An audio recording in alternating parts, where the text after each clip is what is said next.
एगो लड़का एगो लड़की से प्यार करता है। वो लड़किया के जब शादी होके लागल 3 दिन बाद लड़किया मिलस कलश की काज हमार शादी तय हो गई तक तू हमके भूल जाइबा। कलश लड़का के अरे जान भूल तो तू गइल बड़ तोहरा चलते बाबूजी से बड़ा मार खेले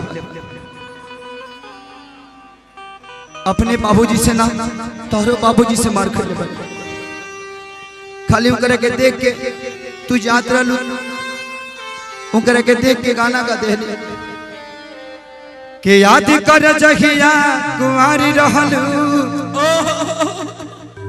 अब पियावा से पहिले हमारी रहलू। तार बाबू हमरा मुंह में बांस छोड़ दो देखै छी लागल खून गिरत रहल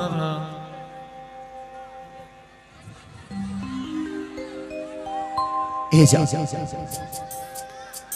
कि कैसे बताई कि कैसे जिया तानी रे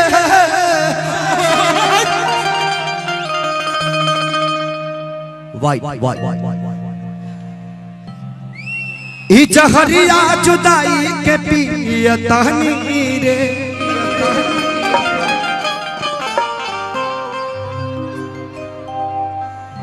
कि तू जईबू ससुरा हम जाई बिसम सहन रे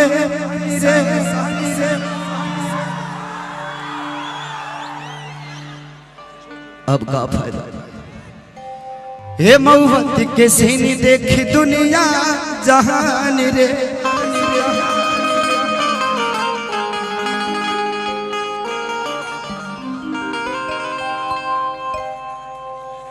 ए जा तो के पता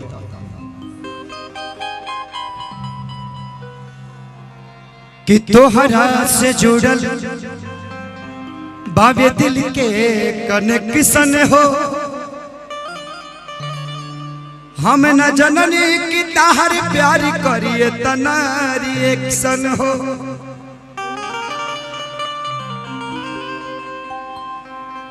कि छुप छुप के मिलत रहलू तू हमरा लागे जाड़ में कसम खा के कहतानी कब्र बन जाई आज भटनी बाजार में।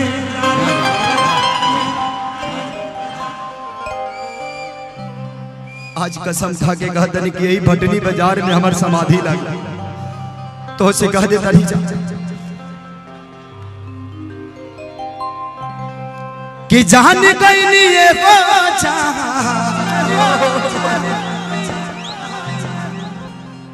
अरे जाने गईनी जा थोड़ा सा कि जान गईनी एगो जाने गईनी जा जान गईनी एगो जाने गईनी जा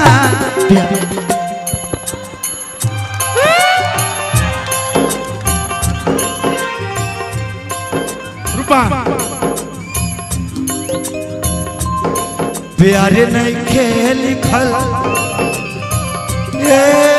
जा प्यार नहीं खेल खल हाथ के लकीर में नहीं खुद तकदीर में प्यार नहीं खेल खल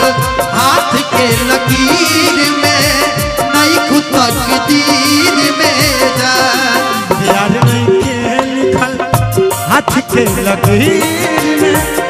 नहीं खुद तकदीर में जा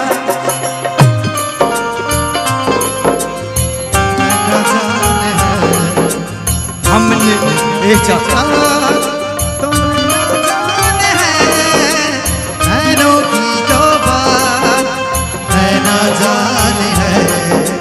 सपनों की रात तो रहना जाने है दिल की बात धड़कन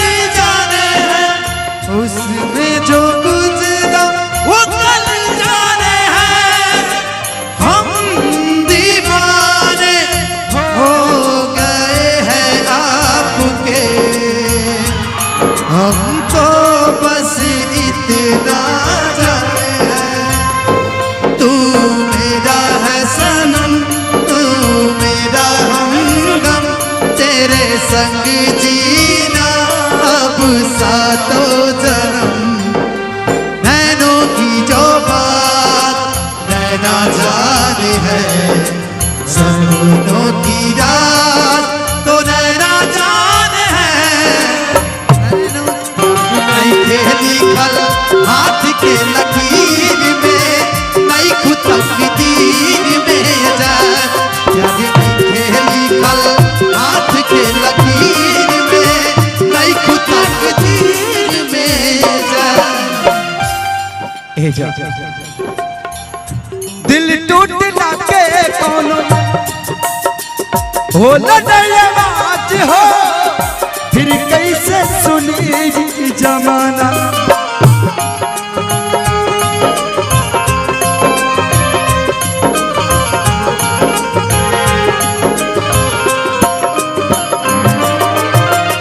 हो जाइबू दोसर के तू कुछ दिन के बाद दिल पगला रोही बन दीवाना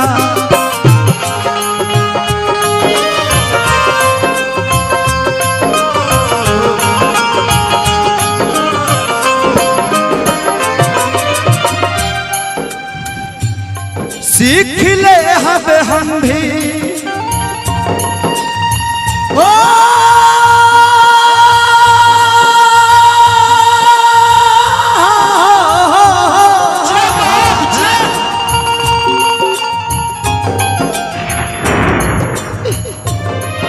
तेरे गम में जिया करेंगे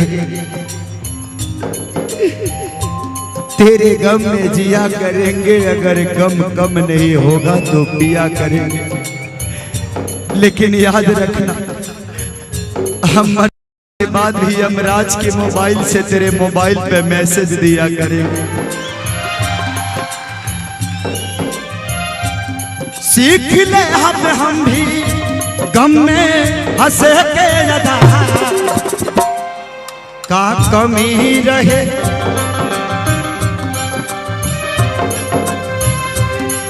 का कमी रहे खेसरिया अहीर में तकदीर में खेसरिया अहीर में नहीं खुद तकदीर में जान प्यार नहीं के लिखल हाथ के लकीर में नहीं खुद तकदीर में जा प्यार नहीं के लिखल हाथ के लकीर में नहीं खुद तकदीर में तू भुला के जुदा ना करा तू भुला के जुदा ना करा गोदिए में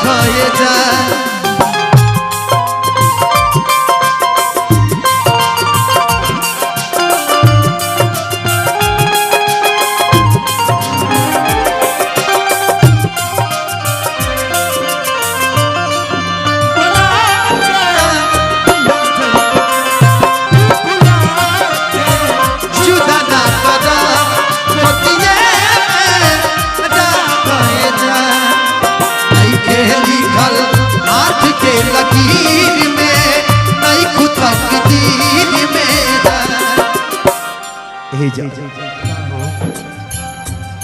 अब एकर का फायदा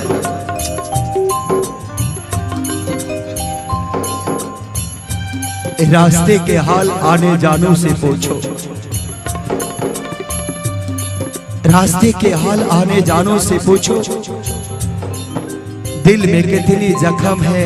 अफसानों से पूछो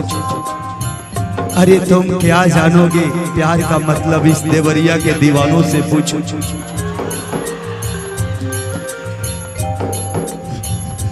अक्सरी होला के हंसे के पुरवेला प्रेम के भी दिला कुछ अजीब बा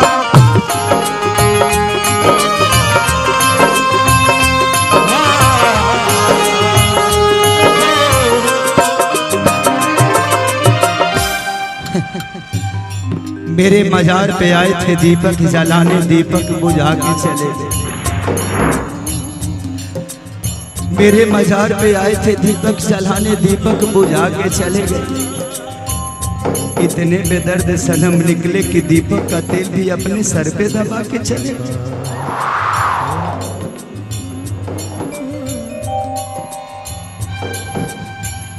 अक्सरी गोला के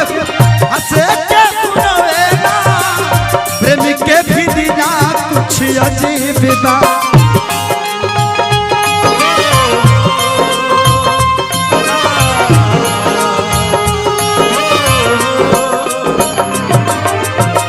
बेवफा भी कहती कैसे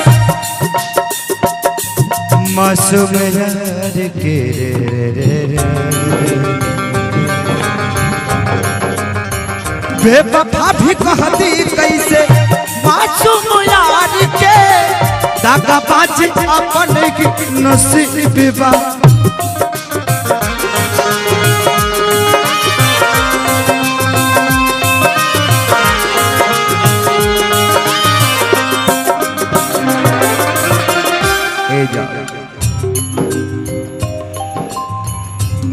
खुश रहा तू हरदम हो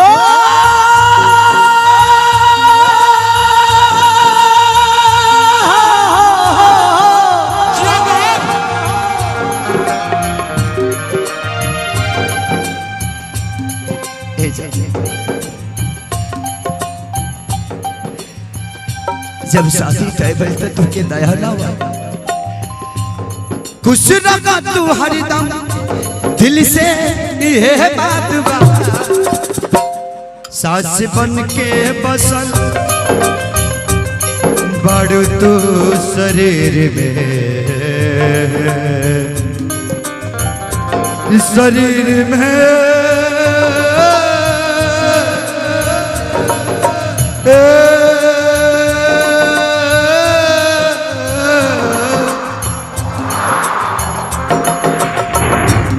सास बन के बसल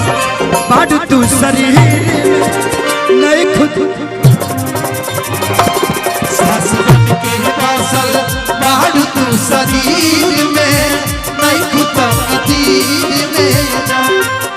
सास बन के बसल बड़ तू शरीर में नहीं खुद तकदीर में सास बन के बसल बड़ तू शरीर में नहीं खुद तकदीर में जा